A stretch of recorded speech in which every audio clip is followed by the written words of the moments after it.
and welcome back to my mobility scooter adventures and episode 2 of Derelict Mansfield, where we are exploring the town's heritage and derelict parts of the town. Today we kick off on St John Street, going through to Danefloggan, around the back of Mansfield's old Labour Socialist Club. Filmed on the 4th of March this year. And here is St John's Church on St John Street in Mansfield.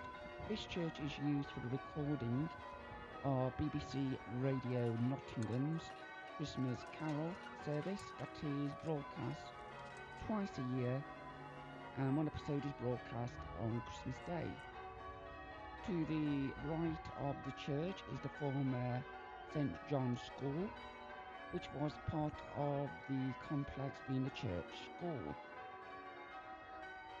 And we'll explore around the back of the church later into the church hall. As you can see, this is quite a big church, stands out for miles on the skyline around Mansfield. If you go up Windsor Road and the Carter Lane area, you can see this church and the one on Taft Street. Other churches that were on Rosemary Street and bottom of Wood Street have long since been demolished. Yeah, a lovely, beautiful early March day in the summer, and the bells are pealing in the background. And unfortunately, in today's world, church doors always appear to be locked if none of the staff are around due to vandalism and taking of valuable church artifacts. So let's go and take a look around the back and at the belfry.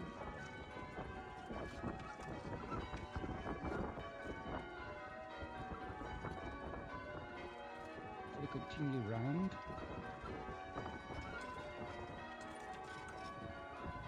and there is the second door, looking up at the belfry.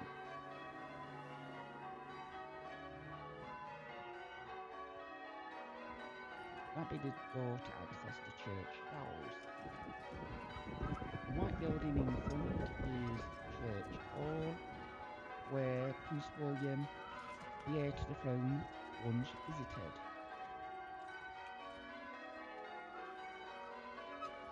So we continue round, exploring the St John's Church area. Another look to the rear of the church and yet another door. And there it is to the right. And the new building in front is a private health centre. Been in there for tests, and I must say, very, very nice indeed. So let's have a look inside the church hall and at Prince William's visit. Quick flashback to Mansfield's history.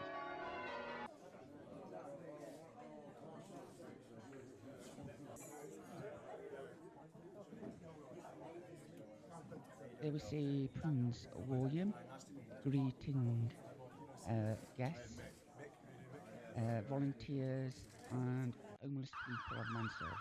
Now we go on to Linden Street, the church hall to the right, and where the new houses are, that's where MTI used to stand, and MYE, formerly a chocolate factory. So here we are at the Redfern's garage. The house with the white door is the former booking office for Redfern's, a building that has seen better days. Whilst at MYE, MTI, I can remember buses having to do quite difficult 3-point turns. But we found an open window and able to take a look at the inside of Redfern's garage. Still in reasonable condition on the inside. You can see 2 inspection pits, and there we go, there's one of the inspection pits where the mechanics would go down and have a look at be underneath on the bus to check things like brakes, suspension, and do necessary repairs. That is safer going into the inspection pit instead of using a jet, which has a chance of failing. Pity about the broken windows. As you can see, it still looks like the original glass from when the building was constructed back in the early 1900s. And this is the far left of the former Redfern's bus garage, relocated to Mansfield Woodhouse. You could go on day trips with Redfern to Briglington, Skegness, Mablethorpe, and it's what the majority of schools use to take them to the local swimming baths for the children to have their swimming lessons. The main swimming baths being the Sherwood Swim Baths, now known as the Rebecca Aglington Swimming Academy. But to all us who were there at the time, it would always be Sherwood Swim Baths, named after the colliery to the side, which was Sherwood Colliery. And a few still photos of what the old garage looks like today, preserving heritage of Mansfield for future generations. So, continue on down Westfield Lane with the folk house on the left. The folk house building, the stone building that looks like a house, was donated to the people of Mansfield by the owner's daughter. And this is a former paint factory, which is looking very derelict. This is where we used to come to collect paint, varnish from school for doing woodwork projects. And you didn't have to pay money because the school had an account. You told them the school and a various code word, and you were able to leave with the goods. Certainly seen better days, and you can see a few plants growing in the far right of the frame. Correction, far left, should I say. There we go. Looks like the roof has partly demolished a few pigeons. Oh, now we're in the centre of Mansfield and the centre tree of Sherwood Forest. Pause the video if you want to read the information. The building has to let on with the grain. Top of the shop is the former Hardy's store, where would you get your nightwear and underwear. Now we're zooming down White Hart Street, and we're going to take a look just to the rear of the former post office at this unknown building to many people in Mansfield. My research showed it was part of the Evening Post group based in Nottingham. And a very kind workman took a few photos for me on the inside. As you can see, a lot of the original structure of the building still exists. Wooden beams. You got the original roof by the look of it, and very open planning. As you can see, no upper floors. It'll be very interesting when this is turned into possibly an house, he said. This other building, again on White Hart Street, is the soup kitchen for Mansfield. Yeah, it looks very dilapidated from the outside, but it looks pretty clean and tidy from the inside. So we'll take a look through the window, see how it looks. So there we go. The sign's just telling you that all mail needs to go next door and donations for the soup kitchen. As you can see, the windows are steamed up, meaning there's eating on inside. And we got chairs, tables, a kettle. So, yep, still in use today.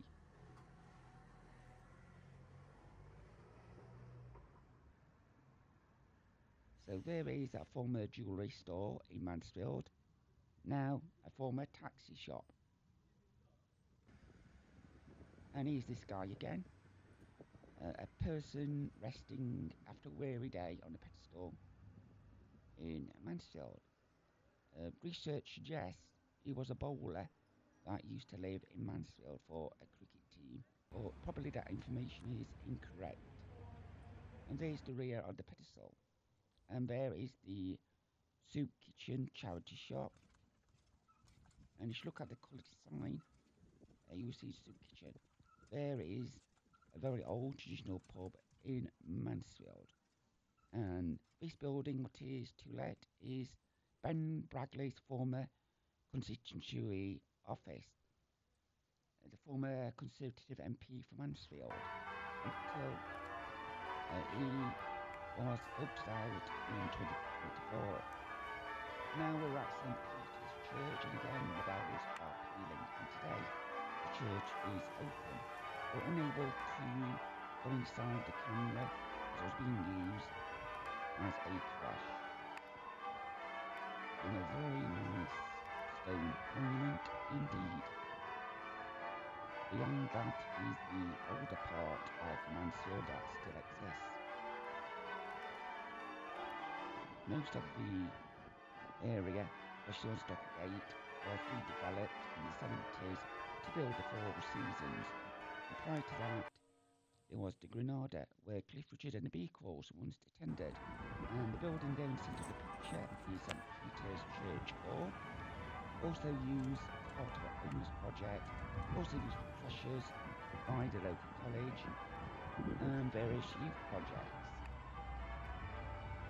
This newly converted building is next to Premier Inn, the Travelodge, on the former site of Granada Bingo. So we take a zoom through the last remaining underpass in Mansfield, going along the old road before the ring road. And just then we saw the old Territorial Army office, and there's the old brewery, part of West Notts College. And there is the building in the early 1900s. And there it is in 1952 for the coronation of the late Queen Elizabeth of happy memory. Another few old pictures and a look inside of the old warehouse.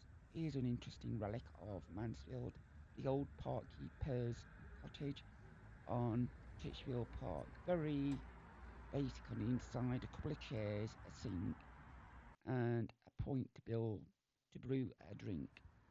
Now we're on Bath Street, looking at a much unloved and unused church. As you can see, the windows have all been boarded up. This stands next to the former Cackle Market site in Mansfield, which used to be on a Monday morning, and the church hall at the side, that brick building. You could cross the road and go in there for tea, coffees, squash, and a few tabletop sales. Now a private day nursery.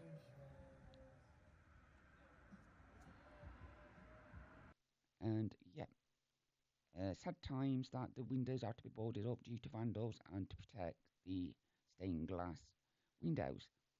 Many of you know on this site of the former Cackle Market now stands the Water Meadow swimming baths. The building with protective fence around, that is the old Chamber of Commerce. And this building, what we're looking at now, is the former Labour Socialist Club. Now Panda Panda, Chinese buffet and takeaway.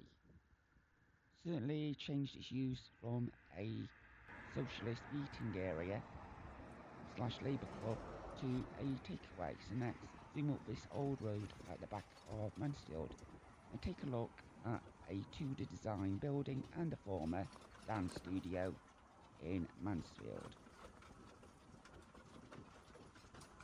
So here we are on the left, a very Tudor looking building, last used as a takeaway, I do believe, before a fire closed the building down.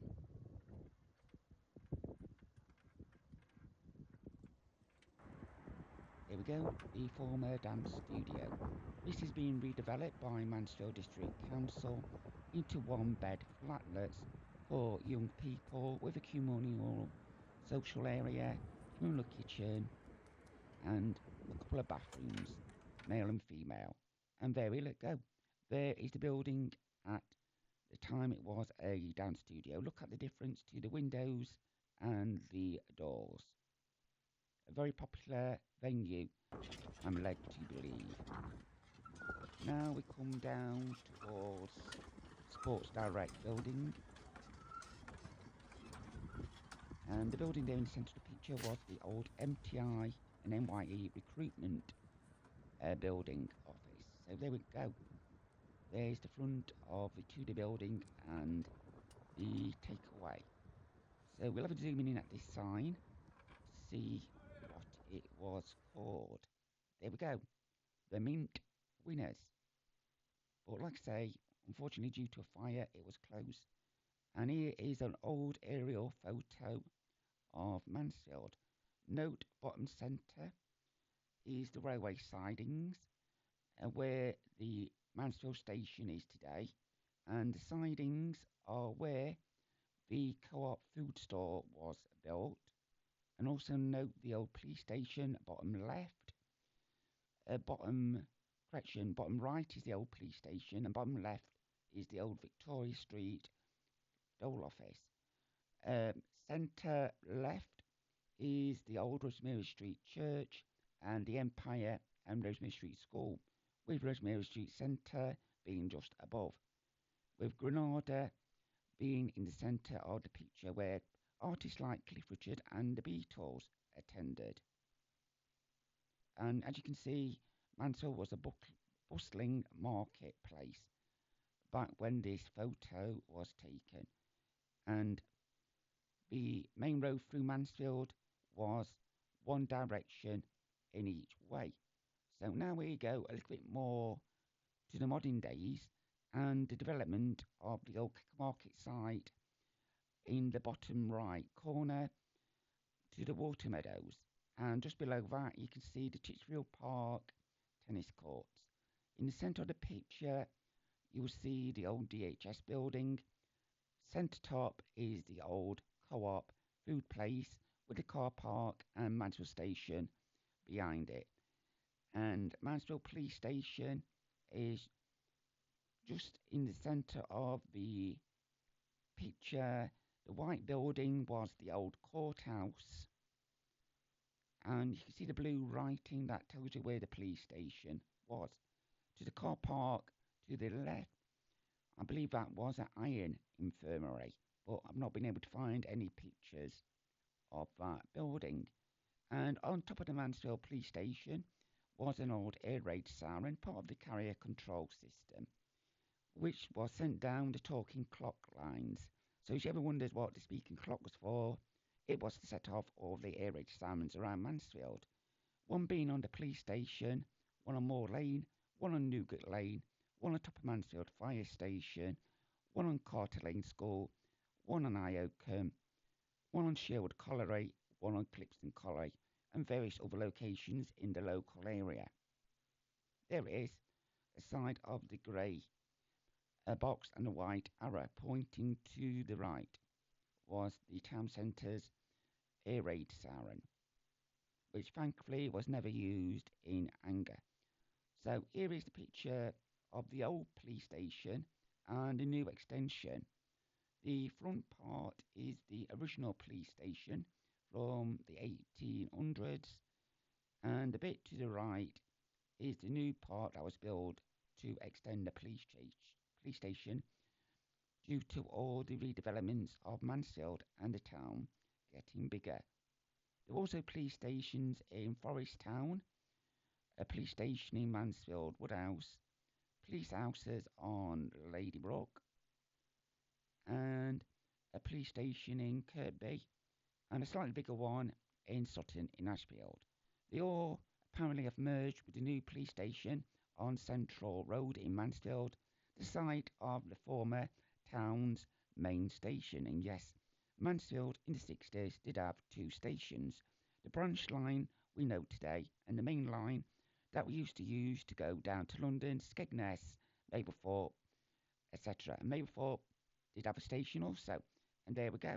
Nottinghamshire Constabulary, 1873, when the building was built and later opened.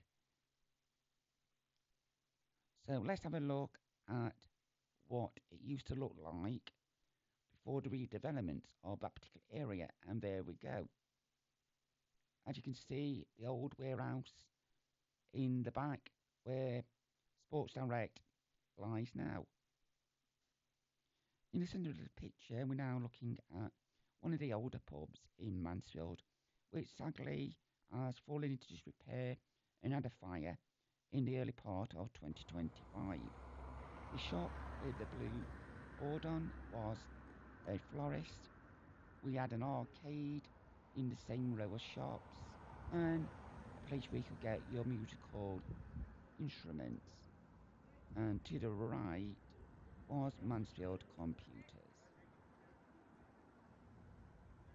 And that's it in 2025. There we go, the rear of the pub, the night of the fire, which started on the 3rd floor. And there we see another fire very close by, above the local travel agents. And on the same part of Mansfield, going back to the late 1980s, 1990s, was a fire at Laser Quest. I've talked about that in another episode. Now we go back on to Dane Flogan. Here is one of the forgotten shops, and according to the sign, it was Mansfield Fireworks at one stage, which has relocated. And my memory doesn't serve me what this shop used to be. I've not been able to find anything online, so in a comment if you're aware what this shop once was, because I'm too young to remember. So certainly have lots of different colour changes over the year. We can see the brick colour, yellow, black. Probably the black could be from the 1940s. Was what colour they tended to use to aid with the blackouts. And you can see Mansfield Viaducts on the left.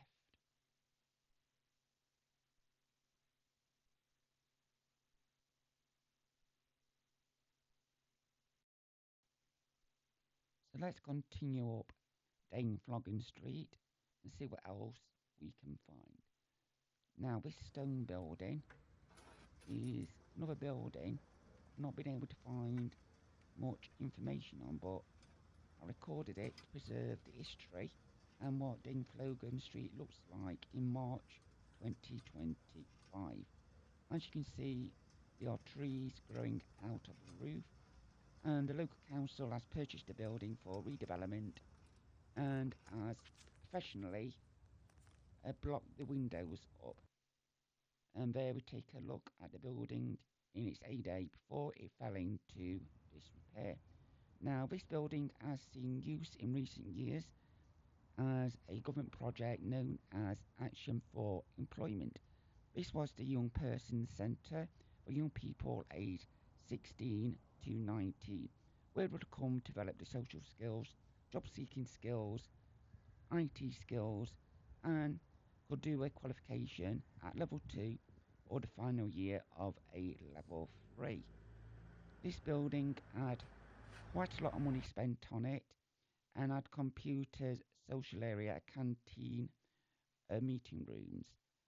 As I've been in there as a youth and community worker, so yeah, I know what the building was like in about the year 2000 to 2005. And there we go. You see the building in a bit better condition and the car park before it became overgrown. And there we see that other building with no roof and trees growing through it. And there, a picture dropped in by error again of the fire that was facing the old Action for Employment building. And we see the fire was on the 20th of Jan 2025. And there's a little information. You can stop and read it at your leisure.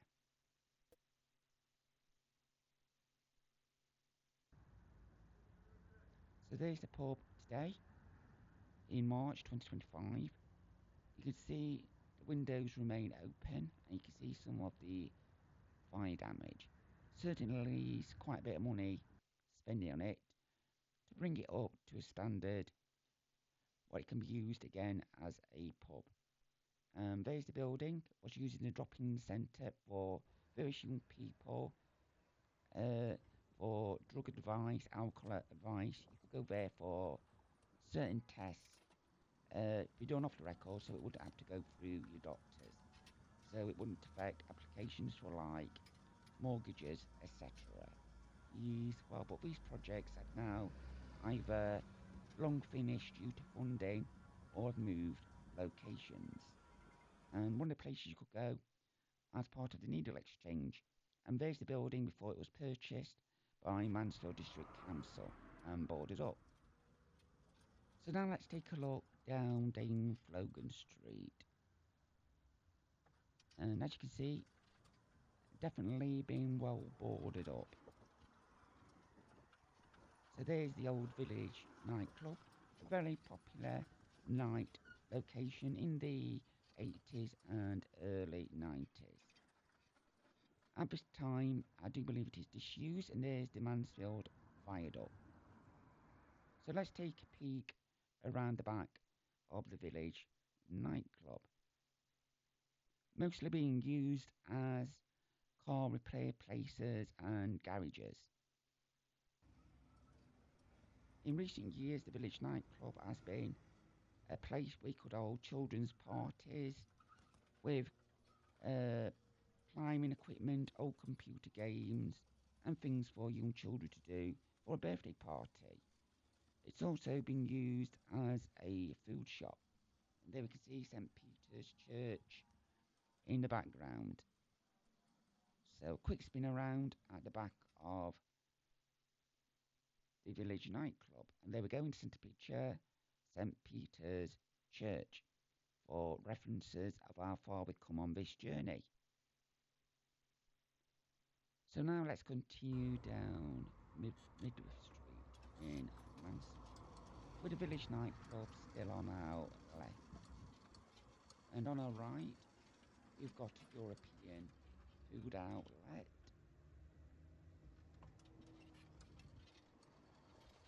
The houses you see on the right is part of the Midway Street project. I'm aware what the project is, but due to the nature of the project, it's one of those things, if you know, you know. There we go, the Midway Street project. Continuing down Midway Street, building that's coming short is the former Mansfield Conservative Club, now a dance studio. And a final look at the houses on Midway Street, and a look up Midway Street. So let's continue on down River Street, and the building in the centre of the picture is St. Peter's Church, or used for various projects. Youth services use it for an homeless project and other various projects. West Knox College used it. I was involved in that project as a childcare worker, so very familiar with the building. And there's a look at the former Conservative Club of Mansfield, and the road to the left was a road that went through towards the Cackle Market, Bath Street and Lickworth before the Inner Ring Road was built. So that comes to the end of episode 2 of my mobility scooter adventures, looking at buildings that are in disrepair, derelict, or maybe demolished due to redevelopment. So I hope you enjoyed this episode. This episode was filmed on iPhone Pro 14 Pro Max and edited on Final Cut Pro. So see you next time on my mobility scooter adventures.